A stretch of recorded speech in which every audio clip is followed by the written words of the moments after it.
Okay. Can you hear me now? Not yet. Can you hear me now? Oh, Can all you hear me good. now? They're saying in the chat All that they good. can hear me.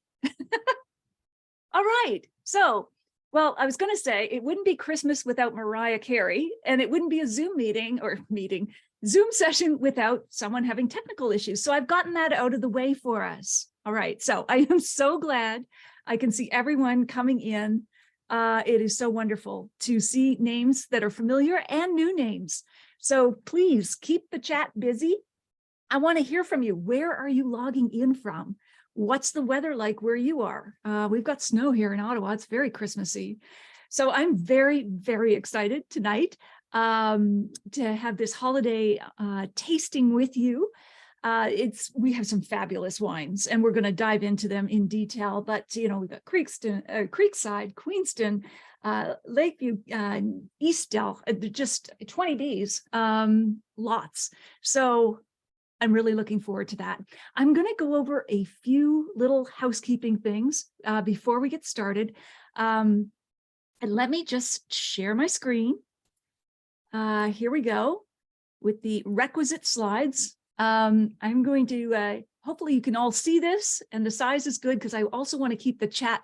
Thank you, Kelly. I'm glad you like the earrings. I was just going to say, I know we put out the call to do ugly holiday sweaters, but if I were to do an ugly holiday sweater, I would look like a radioactive lobster. So because I heat up, I'm not wearing any blush. I have rosacea, probably way too much information. But anyway, so I thought I would go with the world's ugliest holiday earrings. I hope they're not giving anybody like that is making you hard to look at. They actually blink, but I didn't want to give anybody a seizure. All right. So, oh my goodness, look at all that coming in. So do feel free to open your wines if you haven't.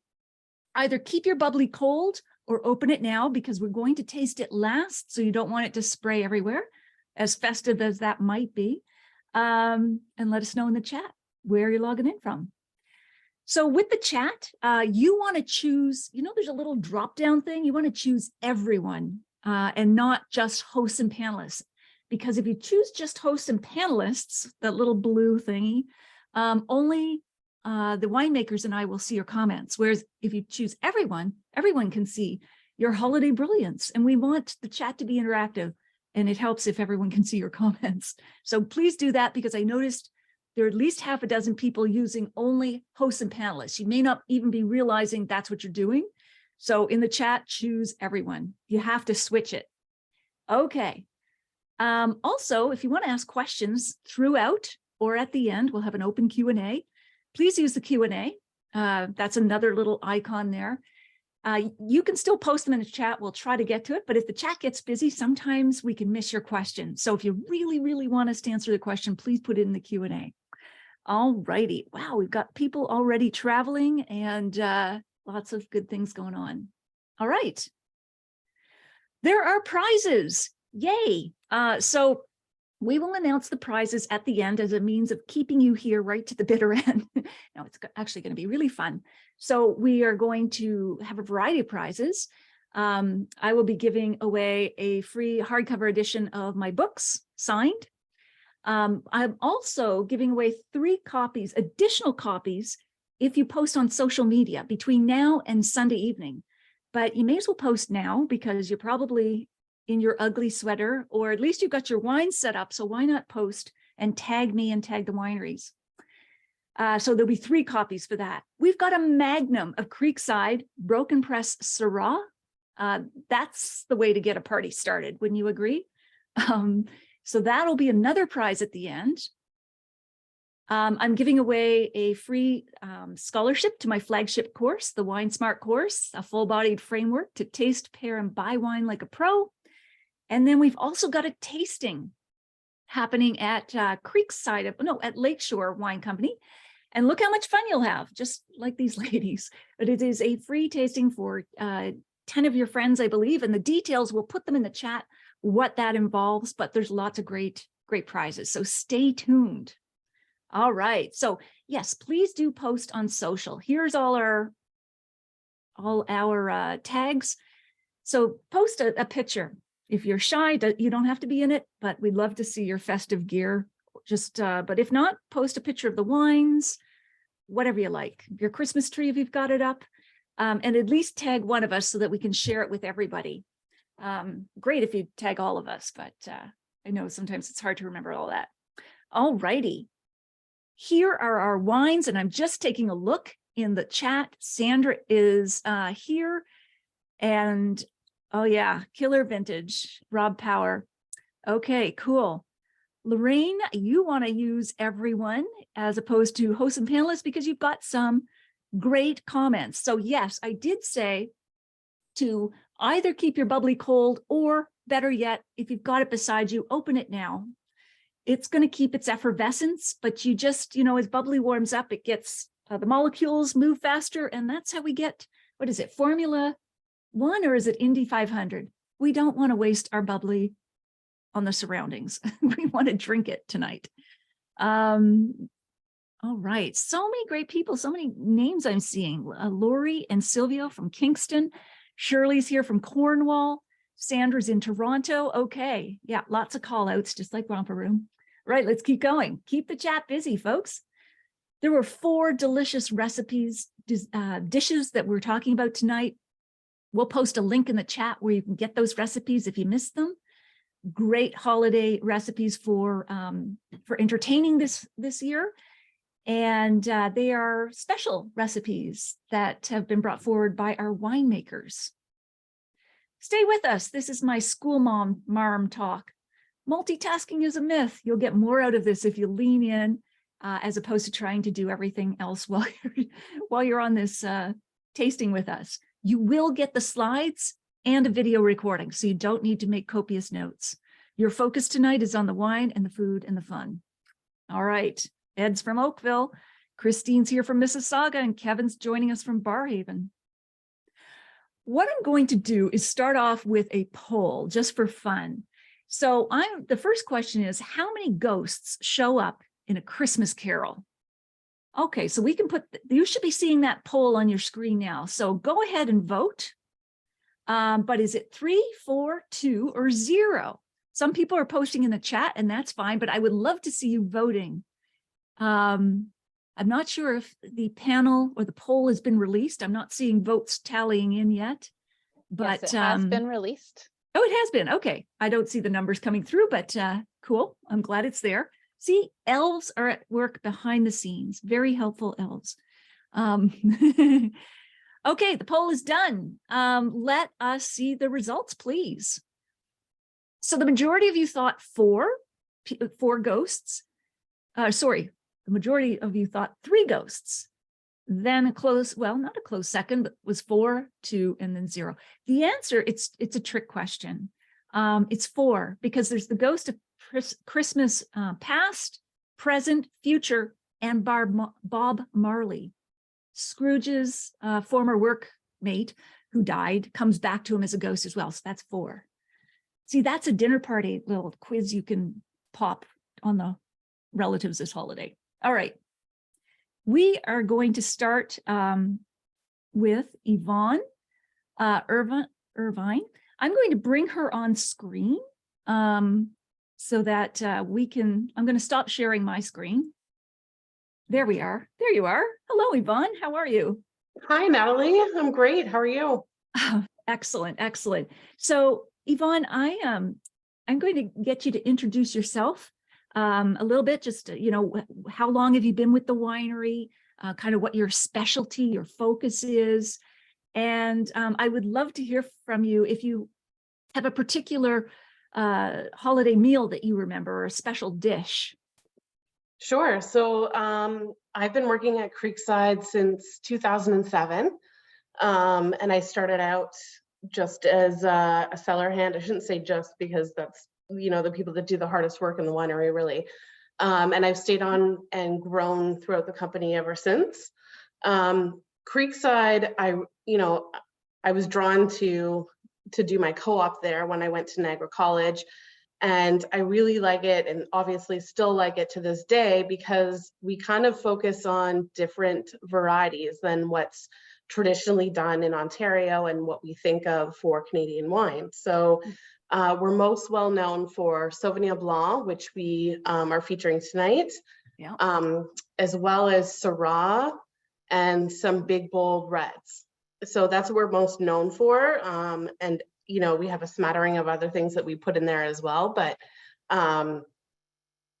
that's really our focus. And my most memorable meal was kind of what I shared with my recipe tonight. So every year we get together with my in-laws and we eat all the seafood. So it's like a huge platter of oysters, crab legs, and then eventually we move on to tortilla that my husband makes, and lots of great wines intermingled within that. And it's honestly the one thing that I look forward to most about the holiday season. Yeah, food and wine, of course. Absolutely. Yeah. I think those are our most memorable memories, if you will. Just picking up on what you said, Yvonne, my most memorable memory was I grew up in Nova Scotia on the East Coast. And so my mom was a teacher, single mother, just the two of us. So we weren't making big turkey dinners. In fact, she's a very busy woman who didn't cook. She didn't teach me to cook either, but that's okay. She taught me lots of other great things. But what we would do on Christmas Day was have lobster sandwiches, which was a real splurge for us. So, you know, she would mix it with mayonnaise and we'd have 7-Up with it. So these days, I think I would probably go with this Sauvignon Blanc and the lobster sandwiches. We still do it. But that was our tradition. I would love to hear from people in the chat too. What's your favorite holiday tradition or meal or food and wine pairing? I mean, it really, food and wine does make the holidays. It's so special. All right. So Yvonne, let me get back to these slides here because I want you to tell us about Creekside Winery while I share my screen here, as she fluidly tried to share her slides. Here we go. Can you all see the Creekside Winery here? You can see it, Yvonne? Yep. Yeah, good. Great. So Yvonne, like you've already talked a little bit about the specialty, the grapes and the wines that are the focused, but this is really, you know, a boutique winery. Tell us about what it's like, what people would experience if they visit the winery, which they should, even around Christmas. And then there's the ice wine festivals and everything that goes on year round. Yeah, it's a super sort of cozy atmosphere, very small boutique style winery. We have one of the largest, and I will say most beautiful underground barrel cellars, I think in Niagara, maybe even Canada. That's really quite special and also contributes a lot to our style of wines, particularly our reds. Our tagline is serious wines from an irreverent bunch. So basically we take our winemaking seriously, but we don't take ourselves too seriously. And we're trying to create an atmosphere where people feel welcome and comfortable, and wine is accessible to everyone. So that's really what we're all about. And everybody, you know, that works for Creekside kind of has that same attitude and that same feeling. And we want you to be able to come and relax and enjoy yourself. And throughout the spring and the summer we have, and the fall as well, we have our deck outside where you can enjoy food. We're actually extending a little bit of that food program to the winter this year. And we have some special dishes that we're going to serve throughout the winter as well. So it's a really nice place to come and visit and just enjoy a glass of wine and some food. And, you know, you can kind of make whatever experience you want out of what we offer. Excellent. Excellent. All right. So let's move on to that dish. You mentioned king crab legs with chili lime vinaigrette. This just sounds beautiful. So tell us why, I'm just going to put a few other pairings up while we're talking about this, but tell us about why this recipe would go so well with the Sauvignon Blanc. So the Sauvignon Blanc, this is from 2020, which was a really excellent vintage all around. The the crab legs, throughout the holiday season, we eat a lot of really rich foods, which, I love. But I liked this recipe and wine pairing because it takes crab legs sort of into a more refreshing zone. And, it's got a little bit of spice, it's got some lime zest, and this acidity to it that pairs really well with the Sauvignon Blanc. And what I love about wine pairings is that, you can either pair things that are alike. So you could do rich with rich. And I mean, crab legs are naturally rich. They would be great with some other richer styles of wine, but you can pair it with something like Sauvignon Blanc, which is very fresh and zesty and has some nice acidity. And then it balances out what you're eating and sort of creates like a cleaner, refreshing dish instead of something that's super heavy and rich. Yeah, I do like the contrast, the counterpoint, because especially with seafood, it's just, it gets you ready for the next bite. But yeah, it's a great pairing. And I don't know if anyone in the chat has tried Yvonne's recipe yet, but do let us know. Or if you try it, after this, please post on social media. We'd love to hear from you as to how the dish turned out and the pairing. Yes. So Yvonne, you've been talking about the wine itself. There's the crab legs. Lots of zestiness. Oh, you've got the dish there. We have to Somebody come was asking to see the crab legs. Yes, So, please show yeah, them. There's the crab legs. Look at those beauties. Oh my goodness. Sort of a chili lime vinaigrette butter. Oh, you're all decked out. Oh yeah, I cannot wait to dig into this. Very serious about your seafood, your crab legs. That's great. Karen says, "Oh my God, that looks amazing."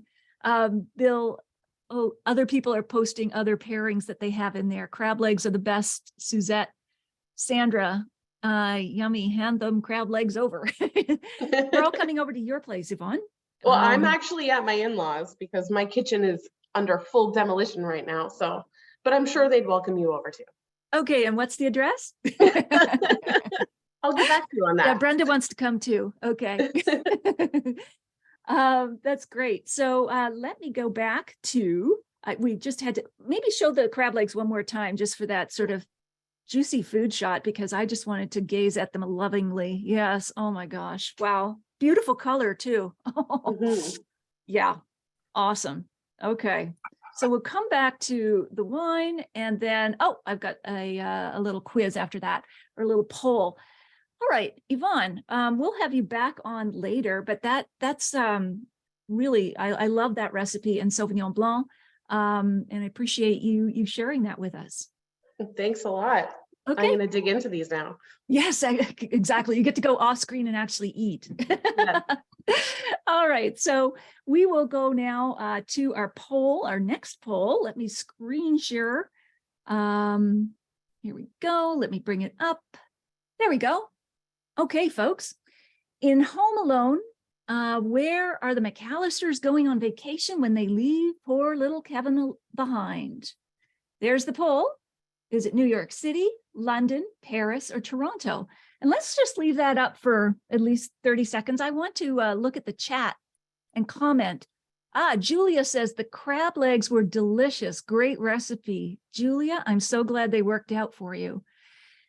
Christine is enjoying the Sauv Blanc with Roscoe's crab mac and cheese, a nice variation. Pauline Lynch said, we used Yvonne's recipe with scallops. It's fantastic. Thank you. Suzette says, thank you. We all thank you, Yvonne. And Lori Reed is having homemade guacamole with lime. Yum. Okay. So the answers are in. You can see the answers, I'm sure. Paris is the number one answer, and that's correct. All right. So we will close that poll.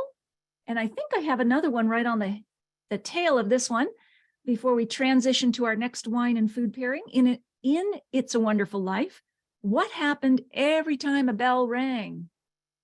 What was it that an angel got its wings? George Bailey got another customer, the bank lost more money, or George Bailey awoke from his dreams?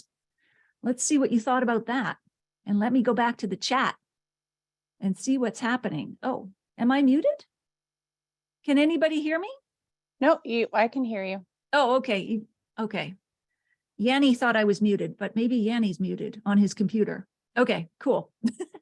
You never know. Thanks for having my back, having my 6. Okay. Good, good, good. Okay, cool, cool, cool. Let me go back up in the chat because I've missed a lot of comments. Get your votes in. What would go? Yes, the Sauvignon Blanc, John, would go with lobster tail also. Judith, we always look forward to super fresh buns with turkey and cranberries a few hours after supper. You are food warriors, Judith. Wow, you have a turkey dinner and then you have turkey sandwiches. Okay, cool. Here's the, oh, well, everybody's a Wonderful Life fan. You're right. It's An Angel Got Its Wings. Okay, Creekside Sauvignon Blanc tasting notes are in the chat if you want to see those. Glad to have you back with us, Yanni. Okay, Christine, you want to use everyone rather than hosts and panelists, and let's keep going because we want to see your comments, Christine. So next up is Jessica Wallace, winemaker at Wineview Wine Company, and I'm going to stop sharing and bring her on now. She's coming in from the North Pole, I think, but she will be with us here momentarily. All right, there she is, or her representative. Jessica, can you hear me? I can hear you. Can you hear Cool. me? My camera's not working. I can hear you, but I understand things are busy at the North Pole, so you may not be able to get the webcam reception. Yeah, sorry about that. Let me That's just, okay. We'll carry on. Let's see if you get that like if the working. weather clears. So Jessica, introduce yourself, please. Like, when did you join the winery? What do you do there? What do you love about it? And then after you do that, I'll ask you about your holiday tradition. Sure, of course. So very similar to Yvonne's story, I started in 2007. So I've been with the company for about 15 years as well.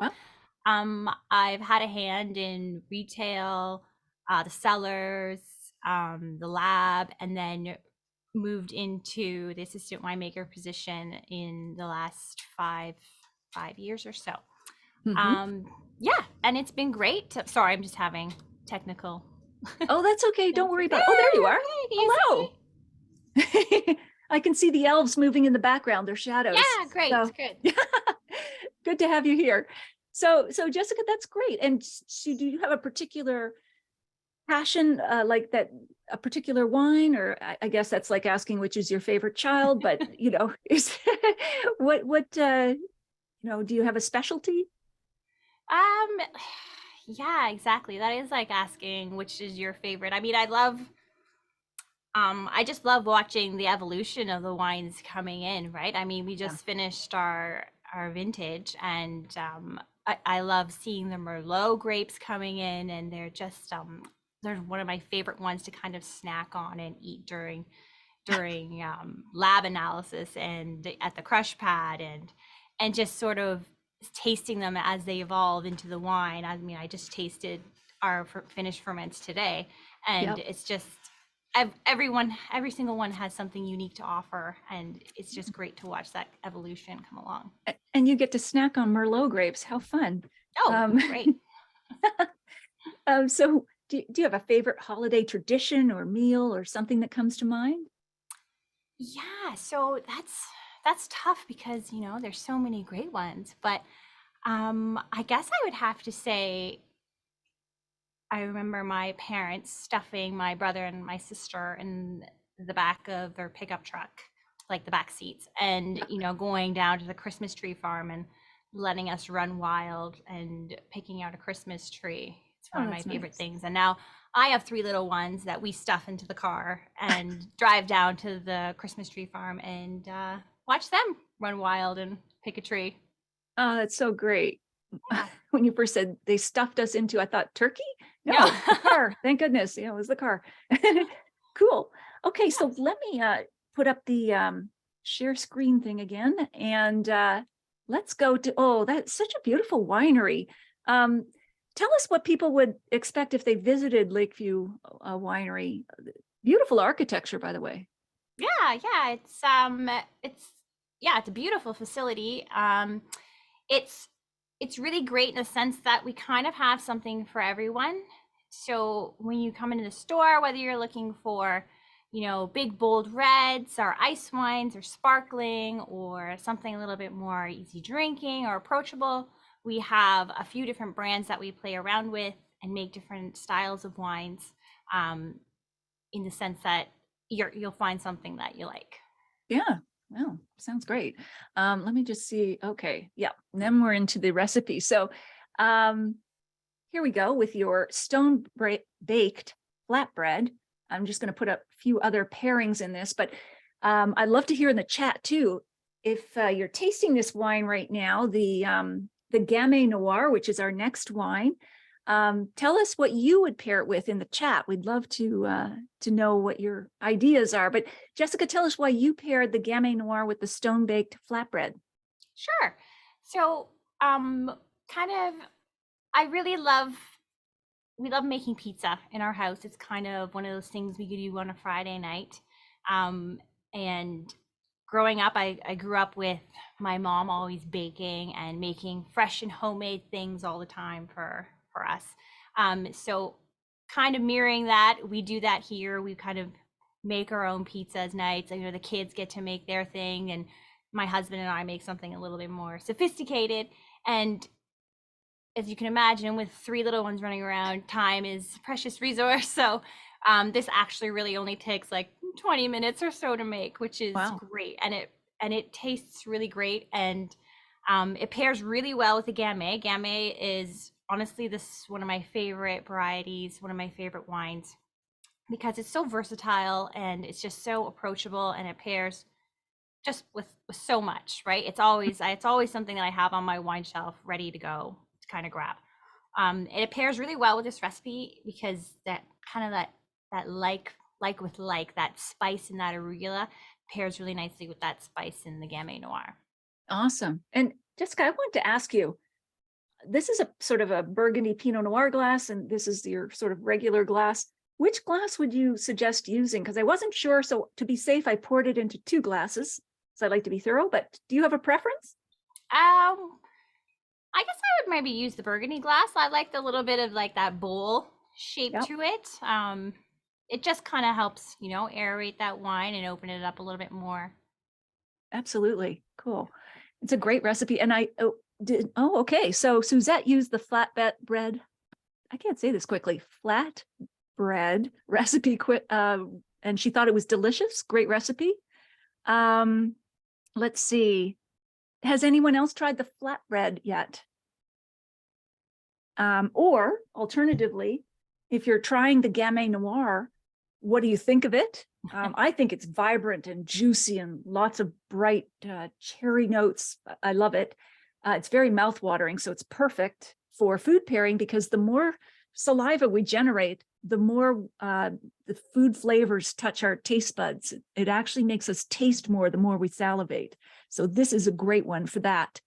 Jen Park says it pairs so well with the flatbread, so delicious. Paul, oh yeah, we tried it. Yummy. Lori, the Gamay is delicious with our creamy brie, dusty velvet curtains. It's really good, Sally. Sally, it's a really good tasting note. Yeah. Karen, Gamay Noir is my favorite wine from EastDell. I've had it a few times. Julia, lovely pairing with the flatbread.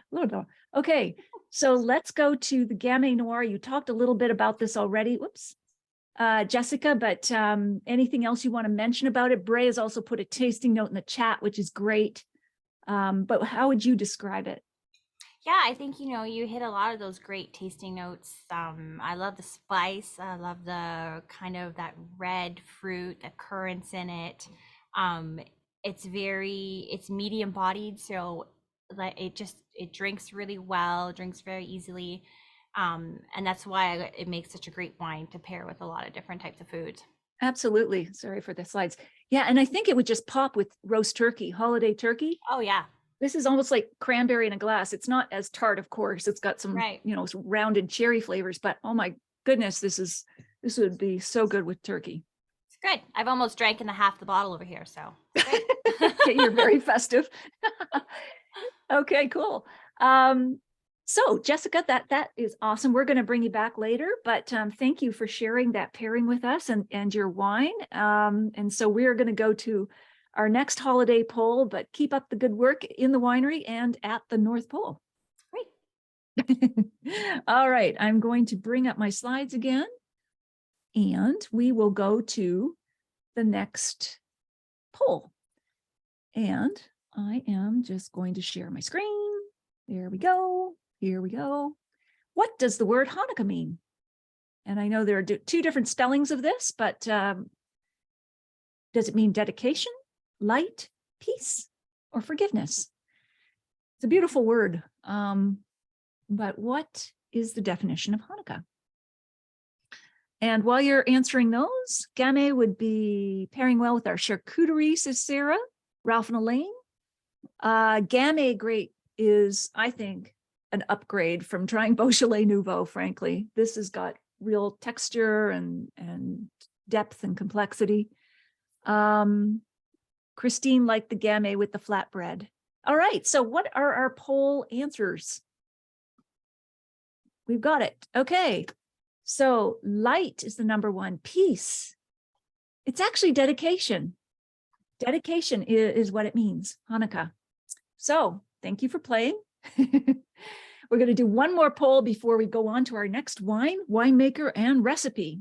How many reindeer were in the story "'Twas the Night Before Christmas"? Was it 12, 13, 8, or 10? All right, let me look at the chat here. Go back up as you answer that.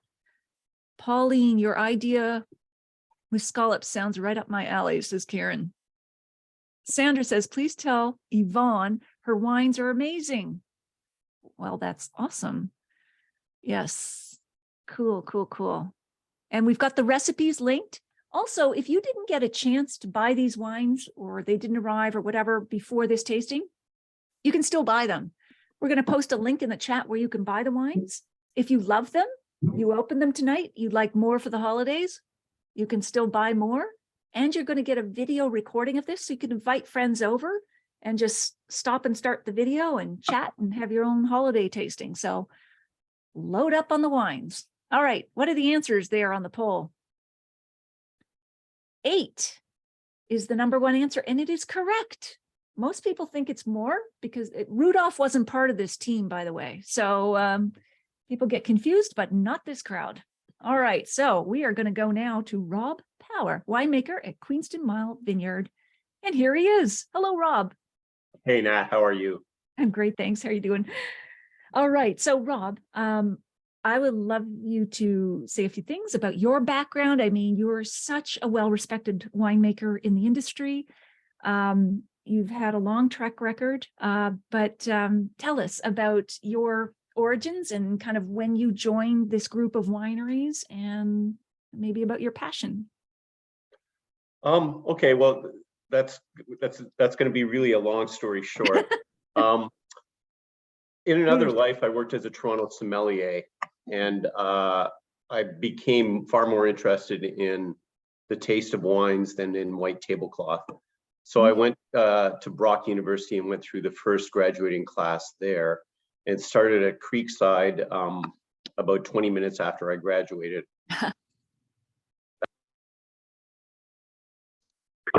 Creekside did a vineyard over on Queenston Road in St. David's, and it's a gorgeous vineyard with a whole lot of a huge selection of interesting varieties. And that vineyard has serviced Creekside for years, but second winery, Queenston Mile Vineyard. So I'm here tonight representing Queenston Mile, although Creekside is also in our portfolio. Yvonne, who was on first, and I have worked together for 15 years, so it's hard to tell in terms of winemaking where I end and she begins, and vice versa. That's a great team effort then. I'm getting your audio is a little patchy. Maybe it's just me. I'm not sure, but I'm not sure how you're plugged in there, Rob, but just to make sure your cords are plugged in tightly there for the audio. All right, so let's go back to the slides.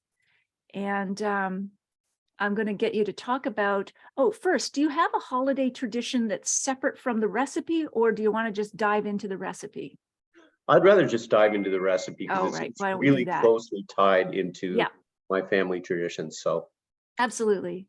So, oh, here's Queenston Mile. I wanted to show the winery first. You were already talking about it. This is just a spectacular little boutique winery. Wonderful place to visit. Is there anything else you wanted to add while we're looking at the winery, Rob? oh, just I think that picture kind of gives you an idea of what we're about there. It's Yeah. not a traditional come worship at the altar of wine tasting room. More about sit down, relax. If you want to go through a serious flight of, for example, a sparkling portfolio that we have there, we'll do that for you. If you just want to sit up on that deck in the upper left corner of the picture and look at the sunset to the west with a nice glass of wine, we'll do that too. So it's really about trying to let people experience the environment there, because it's a gorgeous part of the world up on the St. David's Bench. Absolutely. Oh, look at that. That tasting room has the barrels in it and everything. Yeah. Oh my goodness. Beautiful. Okay, so let's get to this recipe. Tell us about the tourtière, Rob, and its ties to your own holiday background. Well, those of you that have the recipe card, my grandmother was born in Gaspé. She was Quebecoise, and we've always had this tourtière thing in the family as part of it's a Christmas Eve thing. It's a Christmas Eve tradition. And I don't know what other people's families are like, but Christmas Eve in my family is always chaotic. There's always, friends dropping in, people trying to do last minute wrapping. There was a time in my life when I lived in Ontario, my sister lived in Edmonton, and my parents lived in Vancouver. So everybody's arriving at the last minute, and there's this big mashup, and everybody's so glad to see everybody else. So the sense you get from that is that food becomes kind of sort of secondary and difficult to engineer. And that's what I love about the tradition of tourtière, because it's something that you can make the day before and then throw in the oven at the last minute and just have something nice and easy to, I don't know how I'm going to get this on camera. There you go. Oh, let me take off screen sharing so we can get to see the full food impact there. So a little slice of tourtière and a simple salad, and you're good to go. Really easy to make. I put a little note in there about cooking the pastry there, and I want to talk about that briefly.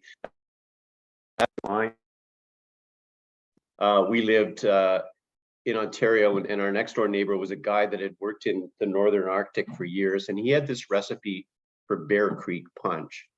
So as far as I can tell, Bear Creek punch was basically take your liquor cabinet and put it in a bowl and add a can of ginger ale and a cup of water, so you're good to go. So that's great. The point is that Bear Creek punch has a predictable effect on the attention span of whoever is in the kitchen. And so we would often kind of forget about the tourtière in the oven. And my mother would be distracted by a million other things and no one else was paying attention. So you'd get this burning smell and you're like, oh yeah, dinner. So it got to the point that at one point my father and I would make jokes that our holiday tradition was actually burning a pie, because there more times than not we would end up burning this tourtière. But what I love about the recipe is, as I put on the thing, is that so many of us are eating less and less meat now, and the concept of having something already prepared that's really savory and eat and serve, and just throw it in the oven. You can do that full carnivorous. You can go full vegan on it, and it's still a great thing to cook. Yeah, it's a great recipe, Rob. And I just check over in the chat. Was anyone able to use the recipe yet? If not, I'm sure you're going to, because it just sounds, as you said, so savory, so delicious. And yet, if it's easy too, that's the perfect combo. The funny thing is, family recipe, so just to see what was out there, and you can tell that tourtière is a pan-Canadian tradition by how many recipes for tourtière are out there and how angry other people get in the comments to the recipes. It's like, you can't do that. You have to play, right? They have a stake in the game. It's personal. Yeah. Means a lot. Oh, the recipe is amazing, says Andisha. Oh, okay, cool. Yeah. So tell us why, Rob, that the Tourtière would go really well with the Pinot Noir. I've been a longtime fan of your Pinot Noir. I've always called it amazeballs in a technical tasting note, but I absolutely love it. The depth, and yet it's elegant. But tell us why this Pinot, your Pinot, would go well with that Tourtière. Well, the thing about Pinot from St. David's Bench from our vineyard is that it's really deep and earthy. And the earthy thing includes the classic Pinot aromas of beetroot and things like that, right? And I just think that kind of it's not a powerhouse wine, but it's not a lightweight. It's got wonderful silky texture that we expect from Pinot Noir. So it just kind of works. It's such a versatile food wine. In the case of the Tourtière, it's a warming wine, and the pie is a warming thing, and it's meant to be a backdrop to everything else, and everything else, all the wonderful other things that you're doing on a holiday night. So yeah, I've always loved Pinot as a general match for all things Christmas, right? Like as a turkey wine and things like that too. I don't know what your feelings on that, but to me, it's the go-to when you have a house full of people and a lot of holiday food on the table. So. Absolutely. Pinot Noir is my go-to anytime, but it's just, I call it a switch hitter wine. This and Riesling or Sauvignon Blanc can go both ways, all palates. No one's left out in the cold, whether you're, generally a full-bodied or light-bodied kind of preference. You'll find all the flavor, but it's not too heavy. And this would pop with turkey as well, like the Gamay Noir. It would just be a great Gamay match. would be beautiful with this Tourtière too. I'm just saying. Yeah, that's true. And the other way around. So Christine is liking the Pinot Noir. Christine, you want to use everyone, not just hosts and panelists, so we can see your comments. We made the veggie version of the Tourtière. Rob, it's a big hit, says Julia. Cool. Yeah, Sandra. I've not tried the Pinot. I do lean towards Sauvignon Blanc, said Sandra, and unoaked Chardonnay, and that is just fine, Sandra. There's a wine for everyone. So Rob, anything else you want to say about this Pinot, apart from how it pairs well with the Tourtière? Anything else you want to add about it before we wrap up on this pairing right now? The only other thing I'd add, Nat, is that there's someone once said you can do no wrong drinking Pinot at 5 years. This is 2017. It's 2022 now, and I think the thing about Pinot is that in addition to being so hard to grow, it's really twitchy when it's young, and it takes a little while to settle down and get that beautiful rounded silky texture that we so admire. And this one is in prime time right now for me. So it really is. Be patient with if you don't like Pinot, maybe that's the message to everybody. If you don't like Pinot, maybe you're drinking it too young. Be patient. I love that, twitchy when it's young. And this is rounded, it's silky, it's come into its own. It's not full bodied, and yet it feels rich and voluptuous. Like it gives the impression of being full bodied, even though it's not. And the alcohol it's the magic level of the grape, right? It's nothing that we do in the winery. We just try to get out of the way and frankly not screw it up. With that. Yeah. Well, I love Pinot too, because even as it rounds out, as it ages, it still maintains that sort of edgy, like the way I like my people, sort of teetering on the edge of, is it going to be great or is it going to be a disaster? It's like, this is interesting. It's such a great wine, hard to make. That's why, of course, they call it the heartbreak grape. But anyway, so great wine. Thank you for sharing it with us, Rob. Oh, my pleasure. Okay, we are going to go back to another poll. And let me put on my share slide again. There we go. So also post in the chat what else you might pair the Pinot Noir with. Just some other suggestions here: roast duck, brie, camembert, mushroom risotto, anything sort of wild and feral. And you'll get these slides, so I'll just whip through this right now, but you'll have the notes afterwards. All right, next poll. Which 3 colors are used to celebrate Kwanzaa? Does anyone know? Is it red, white, and green, red, yellow, and green, black, red, and green, black, blue, and green? Okay, it's probably hard to keep all those straight. but let me know if you know the 3 colors. Okay, so I'm going to go back to the chat while you're answering that. Oh, you're giving pairings for the Pinot Noir with Irish stew, veggie pizza, says Roger.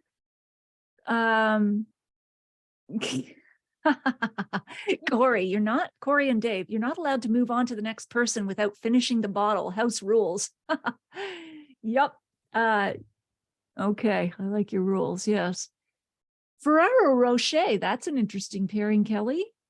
And perhaps the tasting note has already been posted in the chat for the Pinot Noir. It's my personal favorite, although, I mean, all of these wines are really shining tonight.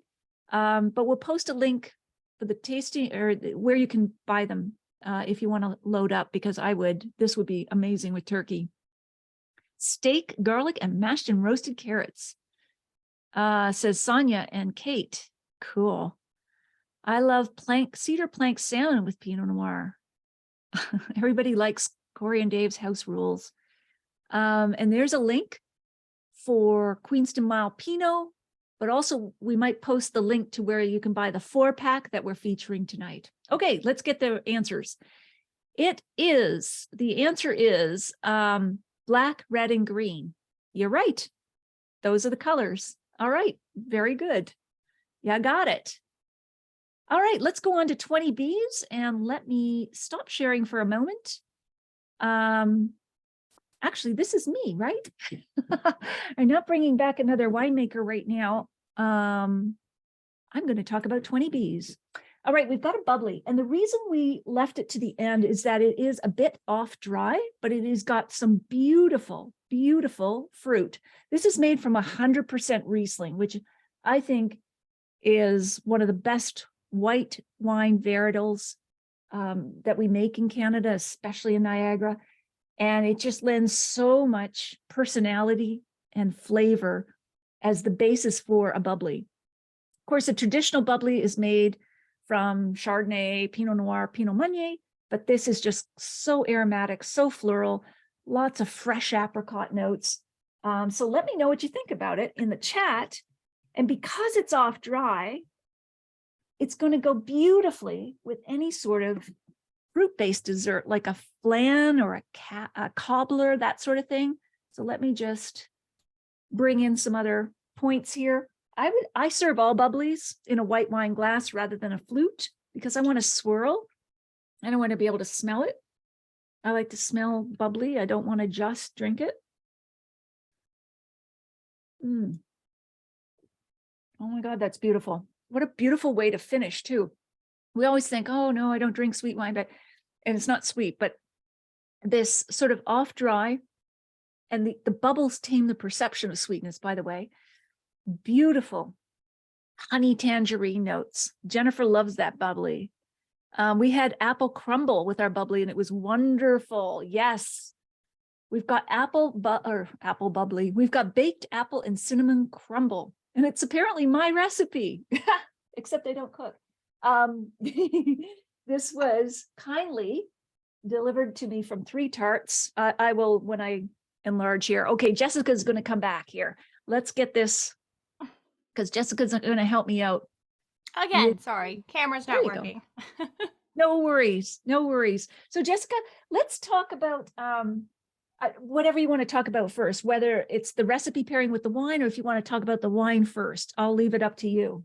Sure, I'll give you a little background on the 20 Bs brand. So this is a brand that we kind of use to showcase and highlight our growers.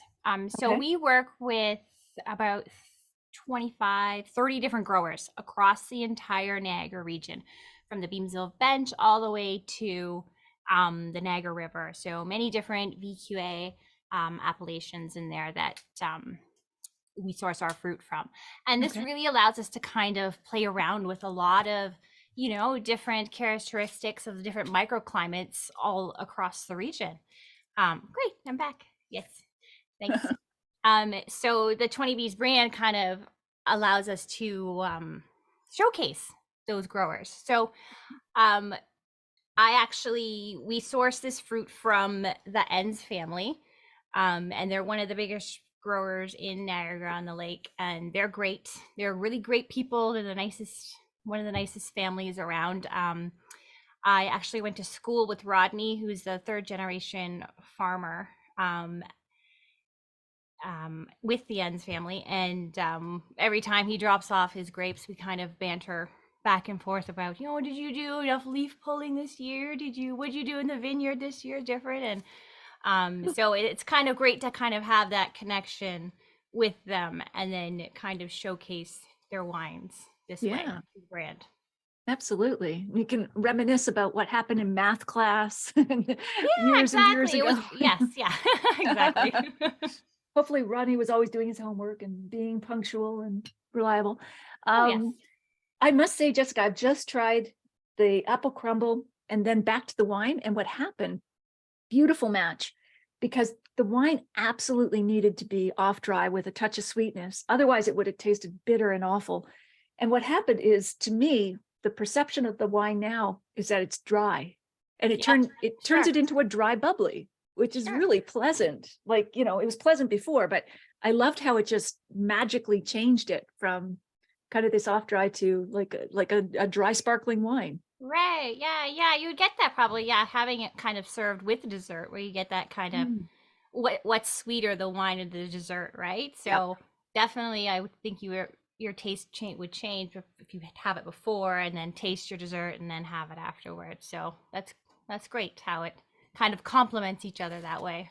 Exactly. And that is a great taste test to do, what you're saying there, Jessica. Like, have a taste of the wine first, then go to the dish, whether it's the crumble or anything, whatever you're trying, and then go back to the wine. And how did it change? What happened? How did your perception change? Because of course the wine and the food didn't change, but your perception did. Yeah, exactly. Yeah. Yeah. So is this the apple crumble? Is that a recipe of yours, or is apple crumble a favorite dessert dish of yours? Oh yeah, absolutely. We grow apple trees here at our house. I have 3 apple trees. And every fall we kind of we harvest some apples off of the trees, and then we make apple cider, apple sauce, and apple crumble is a very, very popular dish in our house because it's such an easy and quick dessert to make, and time. It's such a good resource. I love apple desserts. I love fruit flans and fruit cobblers and crumbles. I mean, I think it's got the best of all worlds because it's not too sweet, it's savory, and still a treat. Yeah. All right, Jessica, we're going to bring you back when it comes to Q&A, which is coming up soon. But thank you for sharing the wine and the pairing with us. Perfect. Thank you. Okay, cool. All righty, let's go back. We are heading into the home stretch. We are going to here's more pairings for the 20B Sparkling. There's probably been I'm glad you like the earrings, folks. Distraction squirrel. But tell me if there are other pairings that you might come up with 20B Sparkling. I can think of all sorts of sweet and spicy or sour type dishes that really would kill a lot of wines, but this one would be perfect for it. All right, back to a poll. Whose eyes were all aglow in the Christmas song? Was it Tiny Tots, bargain shoppers, store managers, or Santa Claus? So where did I get the earrings? Someone gave them to me last Christmas.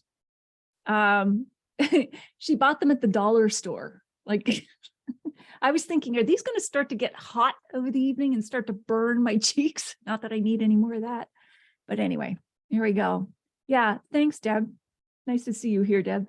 But yeah, as I said, you can churn these to blinking, fast blinking, slow blinking, very deluxe.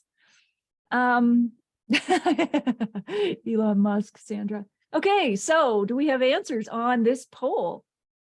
Let's see what you thought. Tiny Tots it is. It was Tiny Tots. There we go. Right on. Okay, so we are coming up to the Q&A, but first, here's a few things that we're going to do. let me just hit these. As I said, I'm going to send you the slides. You can also email me if you don't happen to get the slides because you're here with a group of people, because I noticed when you guys were logging in, you were in pods and groups of people. So you may not have been the person who registered. You can always email me for these slides, as well as get my ultimate food and wine pairing guide at nataliemaclean.com/diamond. All right. Free mobile app, prizes. So we're going to do prizes, and then we're going to do an open Q&A. We're going to bring back all of the winemakers for both the prizes and the open Q&A. So it is open season. You can ask anything about the wines we tasted or other wines, or just wine knowledge in general, food and wine pairing, whatever you like. So I'm going to take this off screen sharing, and hopefully we can bring back all three winemakers. And we can start to pick some winners. All right. Oh, I'm so glad you enjoyed it, Sandra. There is Rob and Yvonne and Jessica. All right. They're all back. Yay, the gang's all here. Okay. So apparently we are going to try to do this in a somewhat random fashion. Yvonne, I guess we'll start with you. We're going to pick a number from, is it 1 to anywhere from 1 to 200? Okay. Okay. Maybe between 1 and 188, Yvonne. I want you to pick a number, and then one of the elves in the background is going to tell us through the secret chat message who that registrant was, what number person, and that's our winner for the first prize, which is a signed copy of my book. So go ahead, Yvonne, pick your number. I'm going to pick number 23. Okay, 23. And elves, who is number 23? I'm looking in the chat for your secret message. Drum roll, yes. Okay, so can you see that, Yvonne, who the winner is? The winner is Sandra Rundle. Sandra Rundle, yay! Woo! All right, Sandra. I will follow up with you, and we'll get that book to you, books in the mail. All right, cool. So next up is a magnum of Creekside Syrah, which just is so festive and should start any party. Oh, everybody wants to win.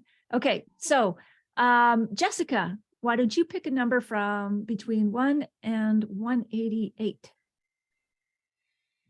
132.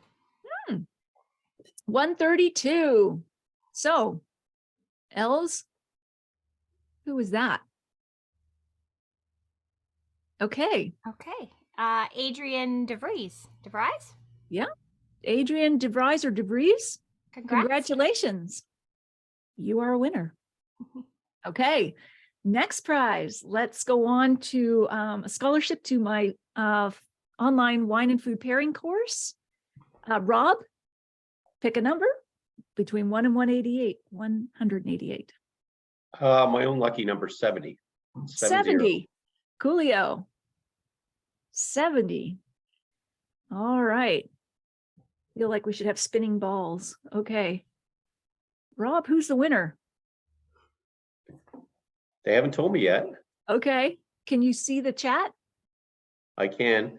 The name Okay. is Mark Jules. Mark Jules. Yeah. Woohoo. All right, Mark. All right. Cool. Congratulations, Mark. All right, we've got one more prize for tonight, but then we're going to go for Q&A, which will be just as fun, so stick around. A tasting for you and your friends at the winery. Let's go back to Yvonne to pick another number between 1 and 188. 104. 104. Who was registered 104? That tasting would be nice. Sounds like a great experience. Can you see the winner? We have Lisa Rich. Lisa Rich. Woo! All right, Lisa. Cool. All right, and don't forget, folks, you can still win one of 3 signed copies of my books if you post on social media between now and Sunday, and I will announce those on Sunday on social media. So please, you can still win. All right, we're all here. We would love to answer any questions. I'm going to look in the Q&A first, the Q&A button first. So post your questions there, or you can repost to chat, but I'll see them first in the Q&A. So Yanni asks, which white wine, which white wine, red wine, or rosé would you recommend pairing with Chinese foods? Jessica, do you want to take that? Sorry, which white wine pairs well with? Yeah, he's asking, would you pair Chinese food with white, red, or rosé? He's looking for kind of a style choice with Chinese food, which I know can have quite a range of flavors. But do you have some guidelines for that, Jessica? Sure. So I would probably start with something with like an aromatic white, like Creekside Sauvignon Blanc would be a great one. Mm-hmm. Maybe Riesling or even Gewürztraminer or something. It's a little bit of acidity there to kind of cut some of that the spicier flavors that you can find sometimes in Chinese food. So Absolutely. Jess, I would add, I did this seminar at a symposium this summer, and I was online with a winemaker from Hong Kong. One of the things that he pointed out is that the Southeast Asian palate, they love savory, right? So think about tea. They love to have tea with everything. So we think about spicy aromatic whites, but you'd also be okay with something really savory like Pinot Noir, for example. Sure. Yeah, absolutely. It's probably that umami character, that savory deliciousness. Yeah. That's in tortilla too. So I just really craving that pairing right now. Cool. So Roger asks, gosh, anyone could take this of the panel here, but is there a Beaujolais Nouveau equivalent in Canada? Oh, Ivy's up for this one for sure. Just a hint. There are some Canadian wineries that are doing Beaujolais Nouveau or Ontario Nouveau, if you will. And this year, I think, particularly you want to seek them out because from what I've heard, the LCBO and the SAQ aren't really doing a Beaujolais Nouveau release this year due to supply chain issues and a number of other factors, which is an excellent opportunity to support your local wineries. Off the top of my head, I don't know all of the wineries that are doing this. I know Rife in the past has done one. And I know that Vienny Winery is doing they call it Novello. They're doing a release this weekend with food and a party and everything. And there's a lot of great options. And also just, like the Gamay that we had tonight from Lakeview, just celebrate Gamay. I mean, I for one, I love Beaujolais Nouveau. I think it's a really fun wine, and it's kind of fun once a year to dive into that and kind of make a party out of it. But there's a ton of great Gamays in general from Ontario that I don't think you have to seek out the Nouveau style of it necessarily. Again, if you want to, there's a few different examples of wineries that are doing it, but that Lakeview Gamay that we had tonight is great. And there's a number of different wineries that are doing it. It's a grape that seems to do really well in Ontario. It does. It seems to be a real specialty. And I just think it's in no disrespect to Beaujolais Nouveau, but this Gamay Noir is just 10 times better. It's got, the color, the brightness, the pop, the food pairing ability. I just think you'll have a much better experience with the Gamay Noir, but to each his own in terms of taste. All right. Christine Hamill says, how long can we lay down a Pinot Noir? Rob, do you want to tackle that? Ooh, the hot potato. The thing about how long people should lay down wines, the first thing that we should all remember is we all like our wines a little bit different. It's a very subjective answer, right?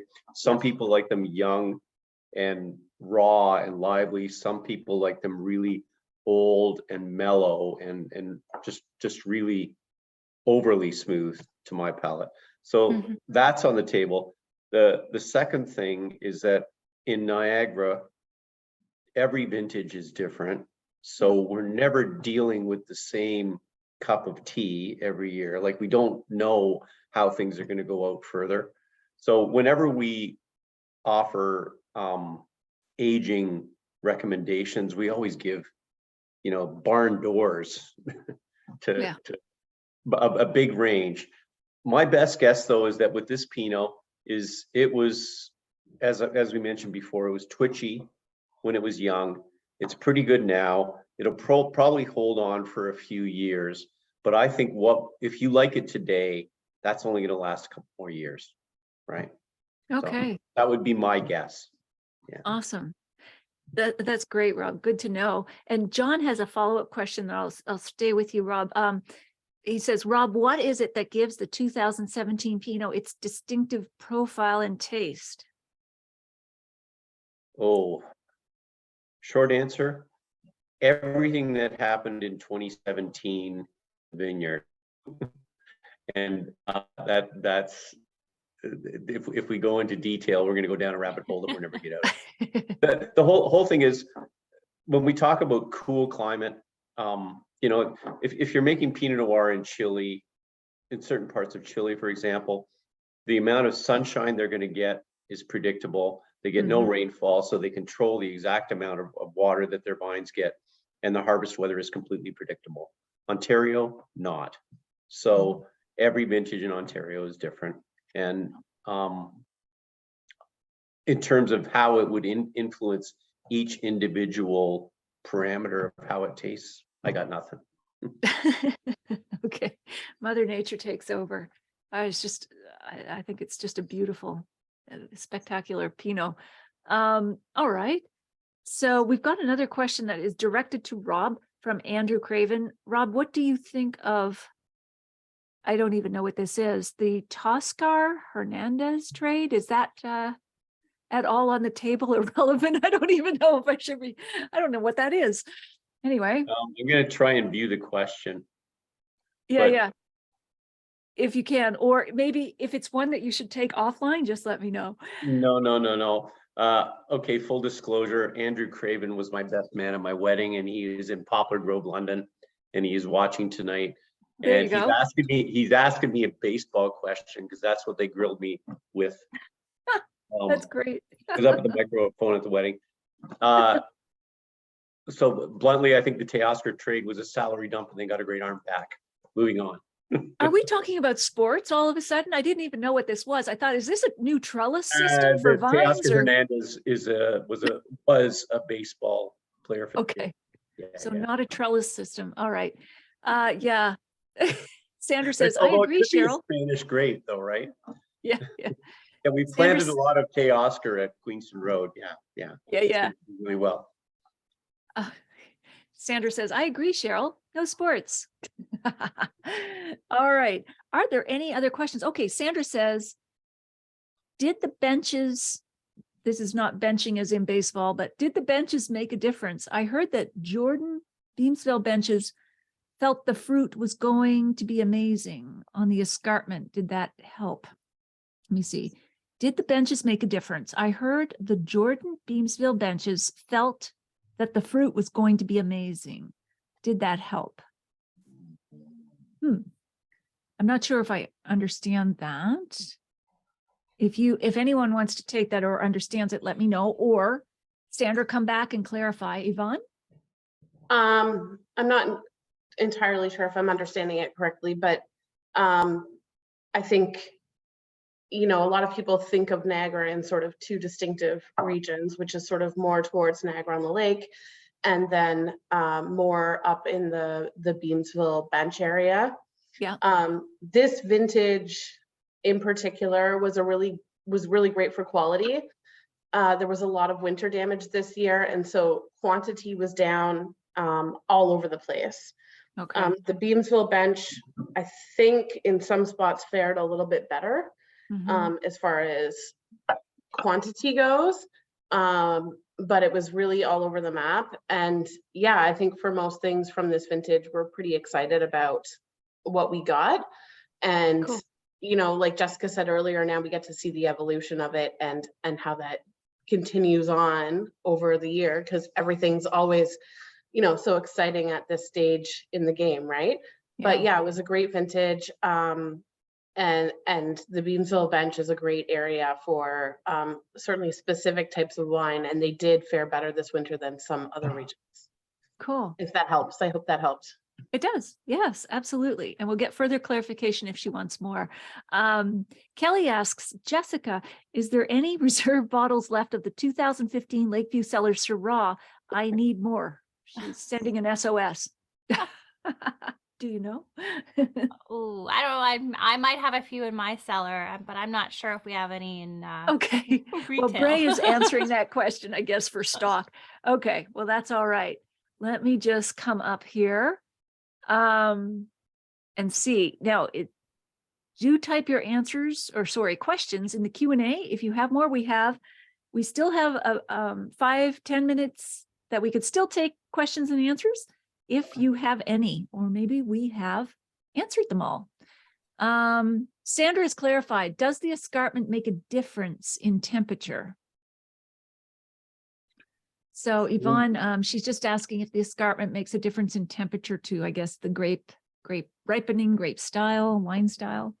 Yeah, there is some differences in temperature. I'd say in general, that area is a little bit cooler and you get more of that distinct cool climate sort of character, and maybe higher acidity, more elegant wines. Whereas when you get into Niagara on the Lake area, which is a generalization because there's lots of different microclimates in there, it's generally warmer, and so you're getting maybe a lower acidity and a little bit more fruit forward style of wine. But those are both very much generalizations, and it's not so cut and dry, but yeah, you could definitely think of it that way. Cool. Yeah, it's really goofy because the escarpment, the relationship is between the escarpment and Lake Ontario, and the escarpment is at different distances from Lake Ontario in different spots in Niagara. So don't think of the escarpment as a thing. Think of every little vineyard along it, because they're all different. Yeah.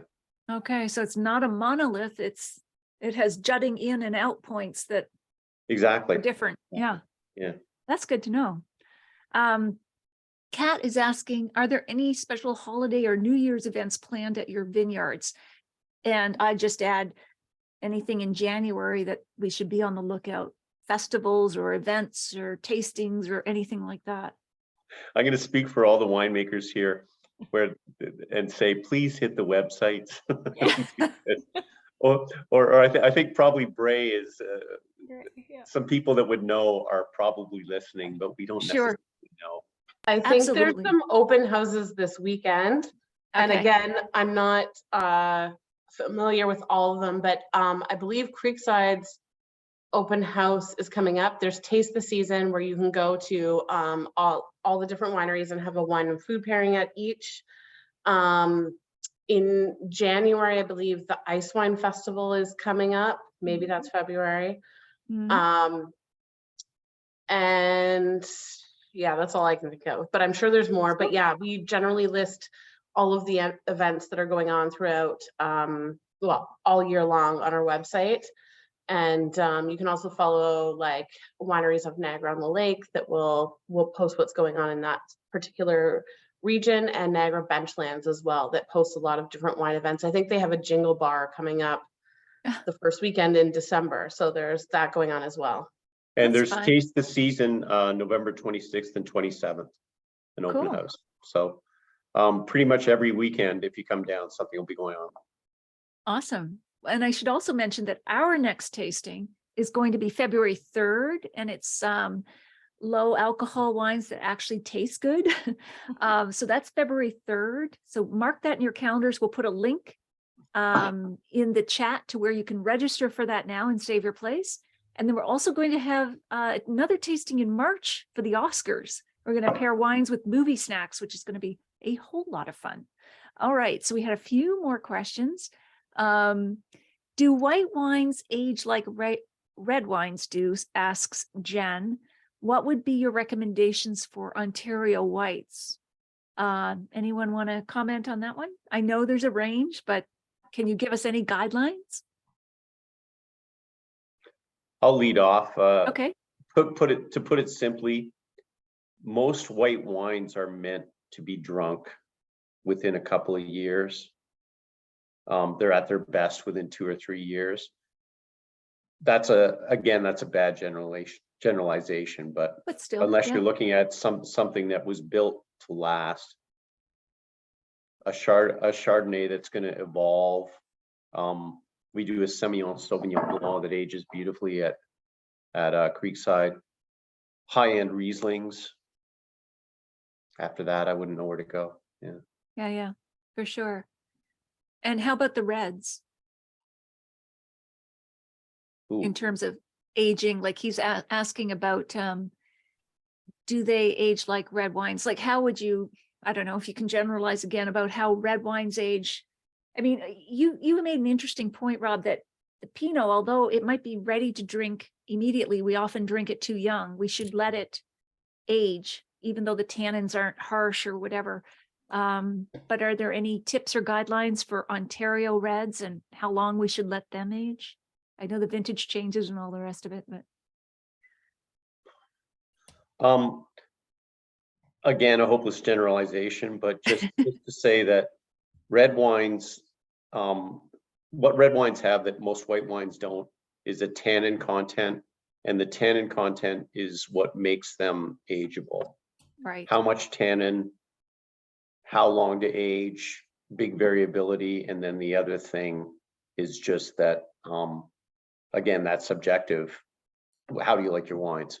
Yeah. But generally speaking, here's one thing I would say is that because Ontario wineries, we're all young businesses, we don't have the ability, like, for example, wonderful Spanish Rioja wineries to hold wines back for 6 or 7 years and then release them as Reserva. So the punchline on that is that we all drink Canadian reds too young. So if you can afford to lay them down, because they will be better than when they're released, guaranteed. Absolutely. Yeah, and Well, if I could add to Rob's sort of ageability for some white stuff, like Rieslings, it depends on what you like. Like if you're gonna lay down your Riesling, it's going to develop more petrol characters, and if you like that in your Rieslings, like a lot of Alsatian, like French Rieslings are that's what you do with them, right, from the Alsatian region. And generally, if that's what you like in your wines, then that's what you would do. But I like my whites kind of youthful and vibrant. So absolutely. Cheers to that. So as we wrap this up, maybe I could just get a food and wine or a wine tip for the holidays from each of you, anything that comes to mind. Just for me, it is, using a good glass. Like someone was commenting that they like the glass. I like a big ass glass for my Pinots and my Gamay Noirs, just so you can swirl and actually smell them. There's been many great tips shared tonight, like taste the wine, then go the food, then taste the wine. But anything else, one tip that you might share, it doesn't have to be holiday related, but one tip that would help us enjoy our wine more, whether it's food related or not. Anyone want to start with that? Yvonne. Bubbly. Okay. Always bubbly. Like, I know, and I say this with a bit of a caveat, because bubbly is not only for celebrations, it's not only for holidays. You should be able to drink this on a random Friday night or whatever. Have a meal with it. Sparkling wine is one of the wines that pairs with an absurd amount of food. I've had sparkling wine with steak, and it was fantastic. So really explore like what you can do with it. But obviously this time of year we're celebrating and kind of, enjoying the holidays. It's the perfect wine at any stage, whether it's when people walk into your home or throughout your dinner or at the end of dinner. Bubbly, it's always the answer. I love that, Yvonne. And you're right. We think bubbly only either for toasts or special occasions, but It is so food friendly. You can pair bubbly throughout the meal with every course, even a steak. I mean, it's just, it's a beautiful wine. It's so food friendly. We've got some pairings in the chat. Somebody's pairing bubbly with hot tubs. But there's also chips and popcorn and some other things. So Jessica, do you have a tip or something we can try during the holidays to enjoy our wine more? Yeah, sure. I mean, I think the holidays tend to just get sort of busy and fast paced, and there's a sense of urgency. And I think kind of being mindful of when you're drinking and what you're drinking and the context of it, just take a moment and, hold the bottle, read it, vintage, your variety, pour it into a nice glass, let it breathe, and just take a moment to let it engulf your senses and just embrace it and just slow down and be mindful of what you're drinking. I love that, Jessica. And anticipation is such a part of life's pleasures, all of life's pleasures. I mean, just savoring it and not just rushing through it. And it's Right. something we do in the holidays. We get so busy. Right, And exactly. hopefully, yeah, we can slow down with wine. Yeah. And family and friends and food. Great tip. And Rob? Oh, just to add to what Jess said, don't worry too much about which wines you're serving, right? Wine has a tendency to go with food. Wine is wonderful with company. Yeah, enjoy the moment with the wine that you have, but let the wine be what it always was supposed to be, which is a backdrop to everything else that's going on, especially in the holiday season, right? Yes. Don't worry about which wine you got on the table. Pour the wine you got on the table and be with the people that you're at it. Love that. Okay, a toast to everyone watching and to you, my friends. Raise our glasses, and here's to a great holiday, everyone. We wish you well and lots of good food, good friends, and good family and good cheer. All right, we hope to see you back here with us on February 3rd. All right, take care and bye for now, folks. Bye. Bye. Cheers. Cheers.